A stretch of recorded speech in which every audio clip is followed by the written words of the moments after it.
Hey guys, welcome back to Simple Joys Homeschool.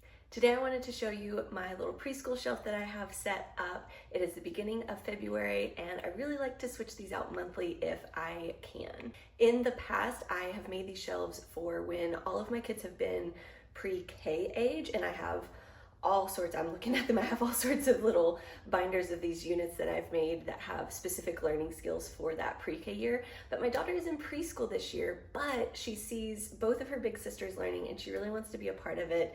And that looks a lot like just getting into everything that we're doing and getting into trouble.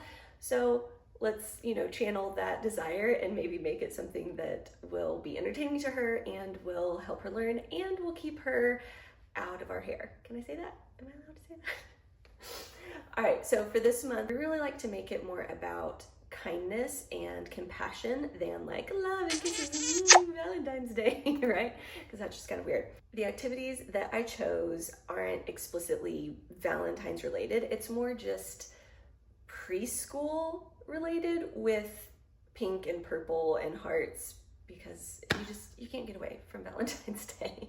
So on to the preschool activities. Mind you, all of this, if you saw my little short the other day, you'll see that all of this was put together for under $30. It 100% probably could have been put together for under $10, but I was at Target, and when you're there, it's just convenient.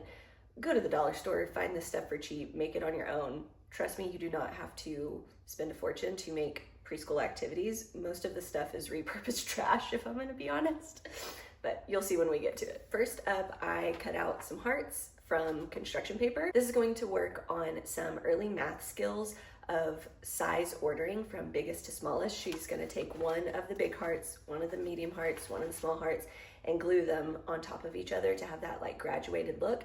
It'll be pretty and it'll help her with some early math skills. Next up, this one is from my pre-K unit that I had made previously, but she's really able to do this, so no biggie.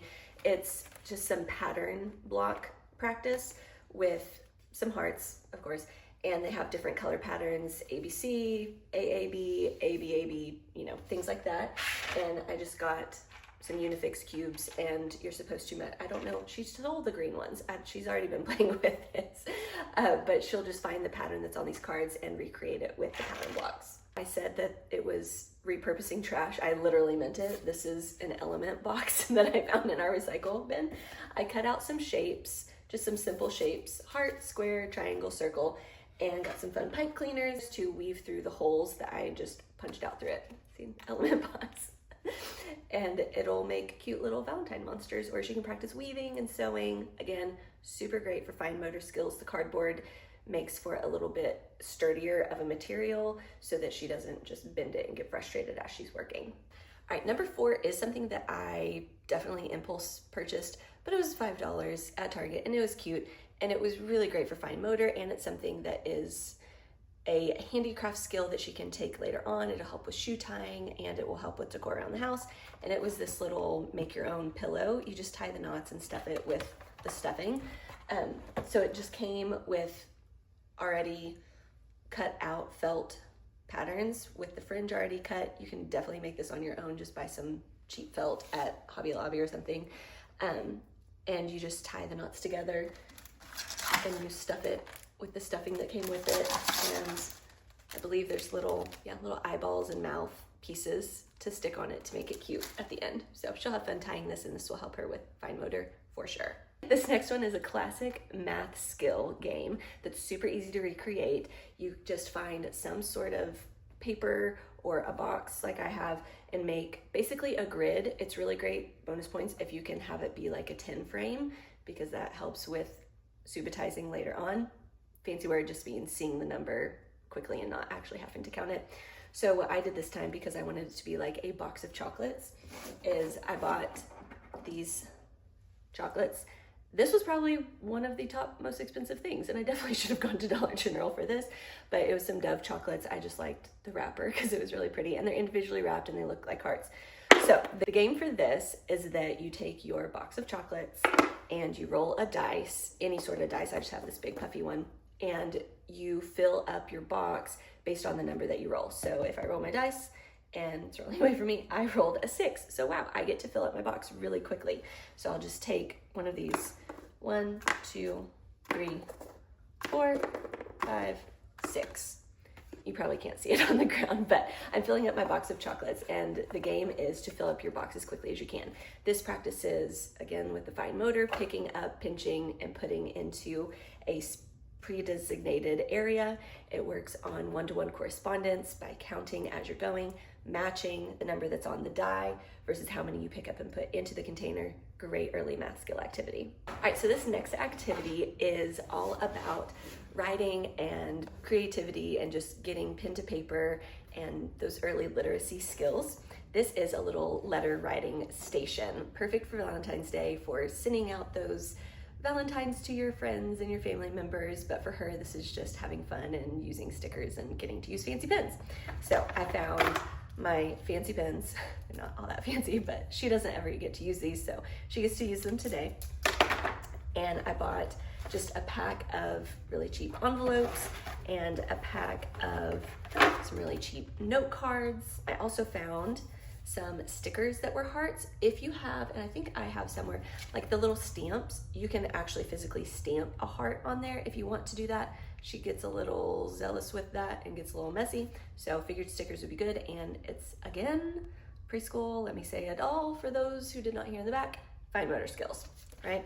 So I made an envelope for her to show her kind of what to do. You write your note, you write who it's from, who it's to, early, writing skills, knowing how to mail a letter, right? Put the stamp right here where it actually goes on the envelope, put it in, send it to them. She'll have fun with this, and it's kind of pretend play, it's writing, it's early literacy, it's fine motor, all sorts of great things in one. This one is definitely a risky move because it's messy, but let's all cross our fingers that she can handle this and not make a mess. And this is the classic writing development activity that you've probably seen a million times over, and it is a salt tray. Literally buy the cheapest barrel of salt that you can. I don't even know what is a canister, I guess. Pour it into a tub. I suggest a high side one so it doesn't spill out as easily. It will, but just be prepared for that. And I wrote down some shapes for her to practice because she is not reading. We're not working on letter sounds yet. She is a pre-reader. Shapes and looking at an object and trying to recreate it is skill enough for her at 4 years old. So she'll just take these one at a time, practice drawing them in the salt. It's a fun texture. It helps your brain to connect what you're seeing to your body, to your brain. It's this full body learning experience, and this will be lots of fun. And she gets to feel like she's getting messy. All right, so one of these activities that's on the bottom is a little more messy, a little more mom needs to help you with this. Most of these she can do on her own once I teach her how to do them, and they are repeatable. There's plenty of supplies that she can do them over and over again for the whole month as she chooses. This one is kind of a one and done activity, but she'll still love it. She is obsessed with paint, so this definitely qualifies under the categories of art and under math and under motor development skills and the eye tracking with the hand type of skills. So this is going to practice art in that it is paint, fine motor, and eye to hand coordination because you're using a small tool. I got the little cupcake tins because why not? It's cute. Put the paint in here, dip it in, and she's going to dot on some patterns on one side of the heart. This is where the math skill comes in. These are already folded because I had to cut them out. But once she has the dots or the swirls, whatever pattern she wants to make on one side, we're going to fold them over while the paint is still wet, and it'll press to the other side. And when we open it, we will see for ourselves that, oh, we can create symmetry. Math skill. Early math, love it. And the last activity is just a fun one, but don't discount it, right? We say just fun, but when you're in preschool, it really is about fun. Children learn literally by playing, by going outside, by getting dirty, by using manipulatives, by playing games, by pretending.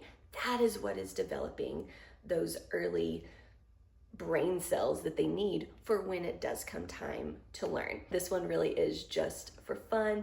It is early play and it is pretend play, and it's loose parts, which my little Reggio Emilia heart absolutely loves. So this is just a tray full of lots of pieces, and she can play cupcake shop. I rifled through my kitchen cabinet, found some pink and purple cupcake liners, and I cut out these circles with a little circle punch that I have. Again, with the whole, like, you don't have to spend a fortune.